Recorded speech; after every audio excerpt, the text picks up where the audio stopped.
ପିଲାମାନେ ତୁମ ସମସ୍ତଙ୍କୁ ୟୁଏନ୍ ଏଜୁକେସନ୍ ୟୁଟ୍ୟୁବ୍ ଚ୍ୟାନେଲକୁ ସ୍ୱାଗତ ଜଣାଉଛି। ତ ପିଲାମାନେ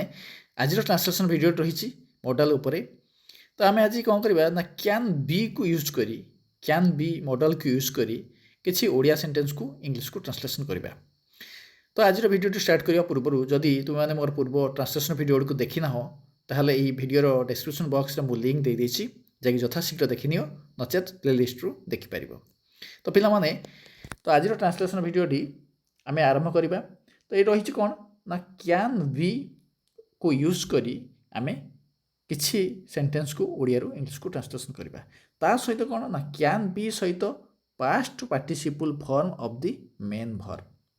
ଅର୍ଥାତ୍ ଯେଉଁ ଓଡ଼ିଆ ସେଣ୍ଟେନ୍ସକୁ ଆମେ ଇଂଲିଶକୁ ଟ୍ରାନ୍ସଲେସନ୍ କରିବା ସେଥିରେ ମୁଖ୍ୟତଃ ଆମେ କ୍ୟାନ୍ ବି ମଡ଼ାଲ୍କୁ ୟୁଜ୍ କରିବା, ତା ସହିତ past participle form of the main verb, ଅର୍ଥ ମେନ୍ ଭର୍ବର ଥାର୍ଡ଼ ଫର୍ମକୁ ଆମେ ୟୁଜ୍ କରି ସେଣ୍ଟେନ୍ସ ତିଆରି କରିବା, ଯାହାକୁ ଆମେ କ'ଣ କରିବା ନା ଯାଇପାରିବି ଯାଇପାରିବ ଅର୍ଥରେ ଆମେ କ୍ୟାନ୍ ବିକୁ ୟୁଜ୍ କରିବା। ଅର୍ଥ ଯାଇପାରିବି ଯାଇପାରିବ ଅର୍ଥରେ ଥିଲେ ଆମେ କ୍ୟାନ୍ ବିକୁ ୟୁଜ୍ କରି କ'ଣ କରିବା ନା ସେଣ୍ଟେନ୍ସ ତିଆରି କରିବା। ତା ସହ ଦେଖିବା ପ୍ରଥମ ସେଣ୍ଟେନ୍ସ କ'ଣ ରହିଛି, ତାକୁ ଆମେ ଅତି ଇଜି ମାଧ୍ୟମରେ ବା ଇଜି ୱେରେ ଆମେ ତାକୁ କ'ଣ କରିବା ଓଡ଼ିଆରୁ ଇଂଲିଶକୁ ଟ୍ରାନ୍ସଲେସନ୍ କରିବା। ତ ଫୁଲ ଗୁଡ଼ିକ ତୋଳାଯାଇପାରିବ। କ'ଣ ରହିଛି ନା ଫୁଲ ଗୁଡ଼ିକ ତୋଳାଯାଇପାରିବ। ଏଠି ଆମେ କ'ଣ ଜାଣିଥିଲେ, ସୂତ୍ର ପଢ଼ିଥିଲେ ବା ରୁଲ୍ସ କ'ଣ ଥିଲା ନା କ୍ୟାନ୍ ବି ସହିତ past participle form of the main verb, ଅର୍ଥ ମେନ୍ ଭର୍ବର ଥାର୍ଡ଼ ଫର୍ମକୁ ୟୁଜ୍ କରିବା। ତ ପ୍ରଥମେ ଜାଣିବା ଏଠି କାହା ବିଷୟରେ କୁହାଯାଇଛି, ଅର୍ଥ କିଏ ହେଉଛି ମୁଖ୍ୟ ନା କିଏ ହେଉଛି ସବଜେକ୍ଟ ବା କର୍ତ୍ତା। ଏଠି କିଏ ନା ଫୁଲ ଗୁଡ଼ିକ, ଇଏ ହେଉଛନ୍ତି କ'ଣ କର୍ତ୍ତା। ତ ଏଇଟା ଆସିଲା 1 ନମ୍ବର, ସବଜେକ୍ଟ ଆସିଗଲା ଦି ଫ୍ଲାୱାର୍ସ। ତାପରେ ଆମେ କ'ଣ କରିବା ନା କ୍ୟାନ୍ ବି ମଡ଼ାଲ୍କୁ ୟୁଜ୍ କରିବା ହେଲା। କେଉଁ ଅର୍ଥରେ ନା ଯାଇପାରିବ ଯାଇପାରିବି, ଏଇ ଅର୍ଥରେ ଆମେ କ୍ୟାନ୍ ବିକୁ ୟୁଜ୍ କରିବା। ଏଠି ଅଛି କ'ଣ ଯାଇପାରିବ, ସବଜେକ୍ଟ ଆସିଗଲା, ତାପରେ କ'ଣ ଯାଇପାରିବ, କ୍ୟାନ୍ ବି ଆସିଗଲା, can be the flowers can be. ତାପରେ କ'ଣ କରିବା ନା ମେନ୍ ଭର୍ବର ଥାର୍ଡ଼ ଫର୍ମ ୟୁଜ୍ କରିବା। ଆଉ କ'ଣ ରହିଲା ନା 1 ନମ୍ବର ଆସିଲା ଫୁଲ ଗୁଡ଼ିକ, 2 ନମ୍ବର ଆସିଲା ଯାଇପାରିବ, ଆଉ ରହିଲା କ'ଣ ତୋଳା ହେଲା, ଇଏ ଗୋଟେ ରହିଲା। ତ ଏଇଟା ଆସିବ 3 ନମ୍ବରରେ। ତାମାନେ କ'ଣ ନା ଦି ଫ୍ଲାୱାର୍ସ କ୍ୟାନ୍ ବି ପ୍ଲକ୍ଡ। ଏଇଠି ଯେଉଁ ରହିଛି ତୋଳିବାର ଇଂଲିଶ ହେଉଛି କ'ଣ ପ୍ଲକ୍। ଆମେ କ'ଣ କରିଥିଲେ ସୂତ୍ର ପଢ଼ିଥିଲେ ନା ଥାର୍ଡ଼ ଫର୍ମ ୟୁଜ୍ ହେବ ମେନ୍ ଭର୍ବର, ମେନ୍ ଭର୍ବଟା ହେଉଛି ପ୍ଲକ୍, ପ୍ଲକ୍ର ଥାର୍ଡ଼ ଫର୍ମ ହେଉଛି କ'ଣ ପ୍ଲକ୍ଡ। ତ ଆସିଗଲା। ତ ଆମେ କ'ଣ କଲେ ନା ସବଜେକ୍ଟ ନେଇ ଆସିଲେ ଦି ଫ୍ଲାୱାର୍ସ, ତା ସହିତ କ୍ୟାନ୍ ବି ଯାଇପାରିବ ବା ଯାଇପାରିବି ଅର୍ଥରେ ୟୁଜ୍ କଲେ କ୍ୟାନ୍ ବି, ତାପରେ କ'ଣ ନା ମେନ୍ ଭର୍ବର ଥାର୍ଡ଼ ଫର୍ମ ପ୍ଲକ୍ର କଲେ ପ୍ଲକ୍ଡ। ତ 1 ନମ୍ବର ଆସିଲା କ'ଣ ଦି ଫ୍ଲାୱାର୍ସ, 2 ନମ୍ବର ଆସିଲା ଯାଇପାରିବ, 3 ନମ୍ବର ଆସିଲା ତୁଳା ଆସୁଛି, 3 ନମ୍ବର ଆସିଲା। ତ ଏହି ହିସାବରେ ଆମେ କଲେ। ଦେଖ ପିଲାମାନେ ଆମେ କେତେ ଇଜିରେ କଲେ, କ'ଣ କ୍ୟାନ୍ ବି ମଡ଼ାଲ୍ ସହିତ V3କୁ ୟୁଜ୍ କରି ଆମେ ସେଣ୍ଟେନ୍ସ ତିଆରି କଲେ, କ'ଣ ଓଡ଼ିଆରୁ ଇଂଲିଶକୁ ଟ୍ରାନ୍ସଲେସନ୍ କଲେ। ଏବେ ଦେଖିବା ସେକେଣ୍ଡ ସେଣ୍ଟେନ୍ସ କ'ଣ ରହିଛି। ତେଣୁ ଝିଅମାନଙ୍କୁ ମାଳି ଦ୍ୱାରା ଅନୁମତି ଦିଆଯାଇପାରିବ। କ'ଣ ତେଣୁ ଝିଅମାନଙ୍କୁ ମାଳି ଦ୍ୱାରା ଅନୁମତି ଦିଆଯାଇପାରିବ। ତ ଏଠି ଆମେ କ'ଣ କରିବା, ପ୍ରଥମେ ଯେଉଁ ତେଣୁ ଅଛି ଏଇଟା ଗୋଟେ କ'ଣ ଏଡ଼ଭର୍ବଟା ଆମେ ଫାଷ୍ଟ ୟୁଜ୍ କରିପାରିବା, ମିଡ଼ିଲ୍ ୟୁଜ୍ କରିପାରିବା, ଲାଷ୍ଟ ବି ୟୁଜ୍ କରିପାରିବା। ତ ଏଇଠି ଆମେ କ'ଣ କରିବା ନା ସୋଟାକୁ କ'ଣ ସେଣ୍ଟେନ୍ସରେ ଫାଷ୍ଟ ବା ପ୍ରଥମେ ୟୁଜ୍ କରାଯାଏ। ତ ଆସିଗଲା ସୋ। ତାପରେ ଦେଖିବା ଏଠି କିଏ ରହିଲା ସବଜେକ୍ଟ। ଝିଅମାନଙ୍କୁ କାହା ବିଷୟରେ କୁହାଯାଇଛି ନା ଝିଅମାନଙ୍କୁ ମାଳି ଦ୍ୱାରା ଅନୁମତି ଦିଆଯାଇପାରିବ। ତ ଝିଅମାନଙ୍କ ବିଷୟରେ କୁହାଯାଇଛି ହେଲା, ତେଣୁ ଆସିଲା 1 ନମ୍ବରରେ। ତାପରେ ଆସିବ ଝିଅମାନଙ୍କୁ, ହଁ ତ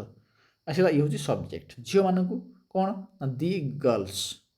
ଆସିଗଲା। ତାପରେ ଯାଇପାରିବ ଦିଆଯାଇପାରିବ ବା ଯାଇପାରିବ ଅର୍ଥରେ ଆମେ କ'ଣ ଜାଣିଥିଲେ ନା କ୍ୟାନ୍ ବି ୟୁଜ୍ ହେବ,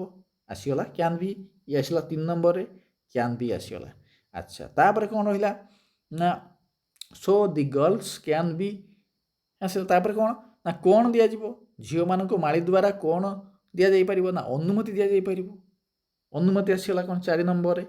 କ'ଣ ନା ଏଲାଉଡ୍,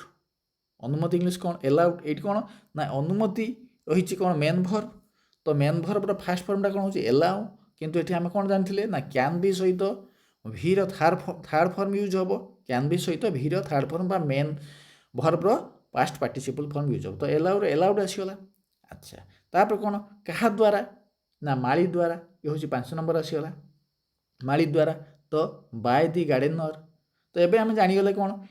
ତେଣୁ ଆସିଗଲା 1 ନମ୍ବରରେ, ତାପରେ ଝିଅମାନଙ୍କୁ ଇଏ ହେଲା ସବଜେକ୍ଟ 2 ନମ୍ବରରେ, ତାପରେ ଦିଆଯାଇପାରିବ 3 ନମ୍ବରରେ, ତାପରେ ଅନୁମତି 4 ନମ୍ବରରେ, ତାପରେ ମାଳି ଦ୍ୱାରା 5 ନମ୍ବରରେ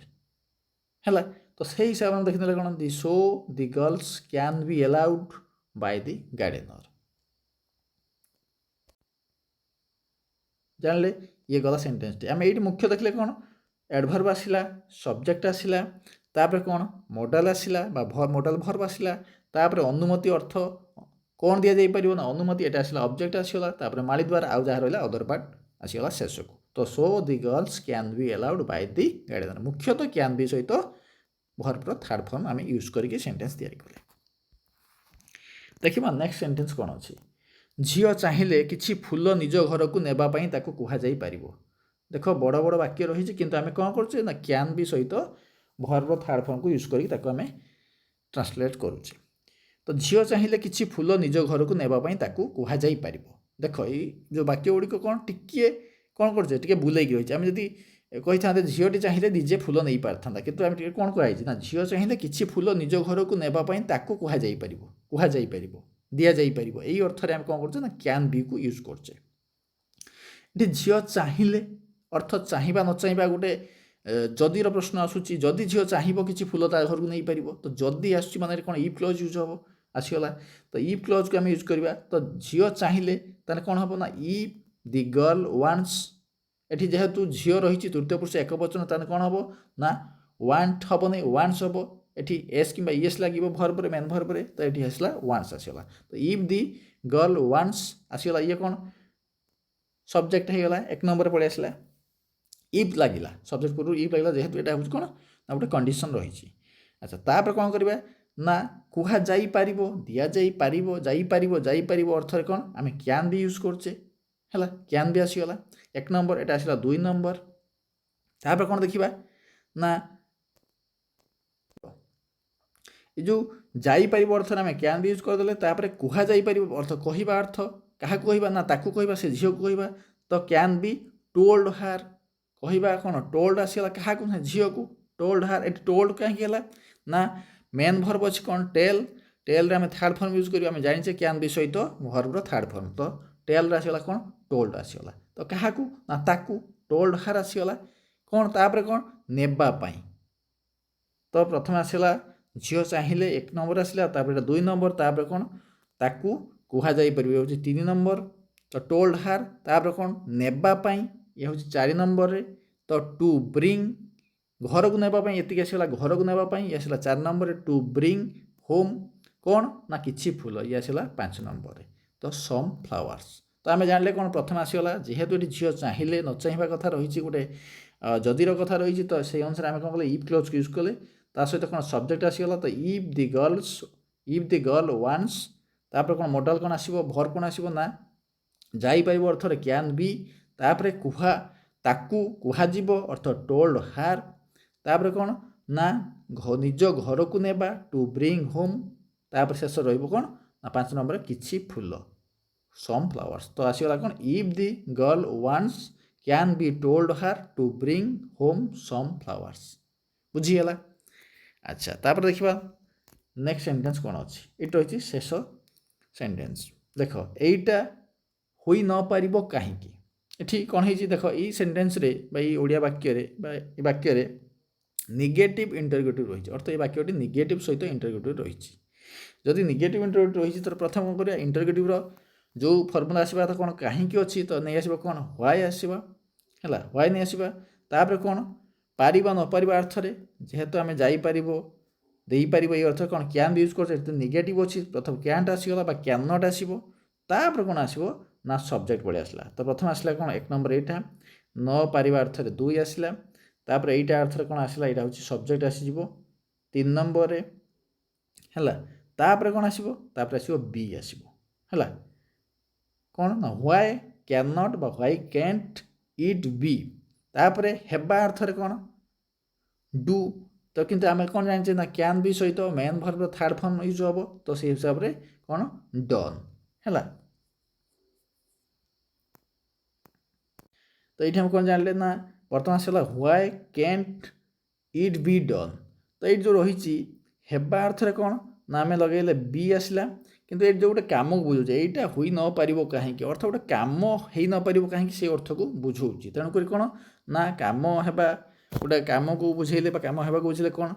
काम करवा बुझे कौन डू बुझेब तार फास्ट फर्म आसो डू जब से आम थार्ड फर्म करवा कौन हम डन हो तो जेहेतु यहीटा हुई न पार कहीं गोटे कम होगा बुझाऊँगी गोटे कम करवा बुझाऊँगी तेणुक कम करवा गोटे करवा अर्थ बुझे डू तार थार्ड फर्म आसला डन तो से हिसाब से कौन आसला यहीटा हुई न पार कहीं व्हाई कैंट बा कैन नॉट कर व्हाई कैंट इट आसीगला यहाँ अर्थ इट आसगला सब्जेक्ट ये कौन प्रोनाउन हिसाब से यूज होती why can't it be done तो बुझीगला तो ये थिला आमर 4टी सेंटेंस ताको आमे कौन कले ना कैन बी सहित past participle form of the main verb earth verb third form को यूज करी आमे किसी ओडिया वाक्य को इंग्लिश को ट्रांसलेशन कले तो पिला माने आशा करछि तो माने बुझी पारथिबो जदि किछि अबुझा रही किसी रूल्स को बुझी पारि नथिबो ताले कमेंट बॉक्स में निश्चय जणैबो तो भल लगी वीडियो को निश्चय लाइक करिवो संग मान भीतर शेयर करिवो एवं नुआ करी चैनल को आसले निश्चय सब्सक्राइब करी रखिबो कारण एई टाइप रो वीडियो इंग्लिश ट्रांसलेशन हो इंग्लिश ग्रामर हो ओडिया ग्रामर हो सब टाइप रो वीडियो तुम एई चैनल पाई पारिबो तो ठीक अच्छे आज ये वीडियो को एट रखिबा पुणी खूब शीघ्र आउ एक नुआ वीडियो नहीं आसबि से पर्यंत मत विदाय दियो रहूची धन्यवाद थैंक्स फॉर वाचिंग।